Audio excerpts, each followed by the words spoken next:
Class, no? Naumpisahan yung week natin ng medyo challenging. But it's a sign na kaya natin yun. Anyone who can pray for the class this morning? Biglang magsasarahan ng camera, no? Mag-mute agad ng mic. Bali, ma'am, meron ng volunteer. Godspeed. Ayan. Go, Godspeed.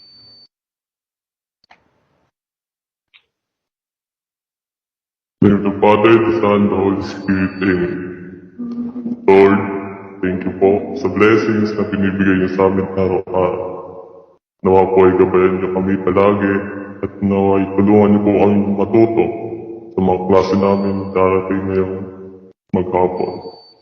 Nawa ay gabayan niyo po kami palagi sa aming daan at tatakin. Kaya kung bahala sa amin, Panginoon. Amen. In the name of the Father, the Son, the Holy Spirit, Amen.